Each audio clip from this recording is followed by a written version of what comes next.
deuxième étape bi nag bi nga xamante ne bii li boo mottulee dugg nga Touba ñu daal di mën a dem ci deuxième étape bi nag ci fii nga xamante ne bii ba mu duggee Touba barab yam fa def ba ni mu àggee Daaru Xuddus. jërëjëf sëñ Mbay bi jërëjëf sëñ Xaadim. macha allah. mu mel ne sëñ bi dafa mas a am organisation. léppam da koy teg ci nizaam ci organisation. gis nga bi mu ñëwee Touba ba bind projet bi teg dafa commencé nag di taxawal projet bi. nga boo bindee ba teg da ngaa war a ñëw jëmmal li nga doon bind nag di teg. appliqué li nga doon bind. sëñ bi dafa wax nga ko léegi. ginnaaw bi mu ñaanee ne faj alha bi fadlika bi jaahi wasilati ilayka sallallahu taala alayhi wa sallama mu ñaan ci daraje yonente bi alayhi salatu wasalaam moom mi nga xam ne mooy léppam yonente bi sallallahu alayhi wa sallam liggéeyal ko rek moo taxoon sëñ bi dem ci tukkeem bu tedd bii. ndax naay faral di wax ne sëñ bi dafa masa takk ndiggam ngir nekk jëwriñ yonente bi alayhi salatu wasalaam. loolu misaal mi ma ciy joxe ci wan ne Sëñ Tuuba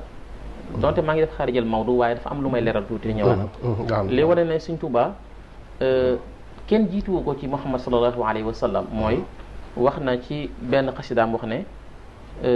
jumlatu maali wa midaadi wal xalam hadiyatun lil Mustafa babi niam ne ko mboolem sama alal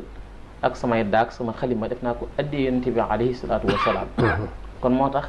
nit ki loo àtt na joxe gis ko lu ko àtt na jox. moo tax kër gi ñu ko tabaxal barki démb ci Touba ngir xasida yi rek tax ñu àtt na liggéey caabi or ngir jébbal ko ki fi nekkal Cheikhul Khadim mu waxaat fee ne am na fu mu waxaatee daal ne xaddi wiqaayatun li rijlil mujtaba an shawkatin wa maa yuddahi aqraba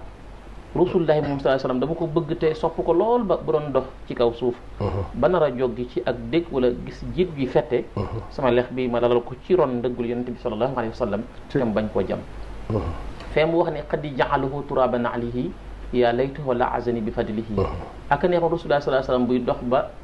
tànk bu mu joggi rek bu joggee gertu gis lexub Cheikh Ahmadou Bamba ci ron ndëggul yonente bi sallallahu alayhi wasallam kon loolu bëgg ko ak sopp ko moo tax sëñ bi wax waaye sëñ bi ñëw na sanc na Touba def ko muy markasu isaasu ruuxi wa saqaafi lil islam wa manbaan lil ilmi wal maarifa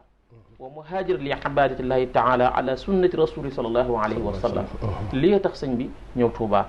mooy def na ko mu nekk centre buy yoo xam day defar ruu ndax xam ngeen nit ñaari matière la am mooy matière ruu ak matière yaram kon te ruu moom la suñu borom soxla ci doomu aadama ndax yaram moom lekk ak naan moo koy dundal mais ruu li koy dundal mooy jàmm suñu borom tabaraka wa taala moo tax sëñ bi ne Touba dafa nekk centre boo xam ne dafa ñëw ngir defar ak ruu ba pare ku fi ñëw di nga fi amee culture islam ndax boo xoolee ci seen i wax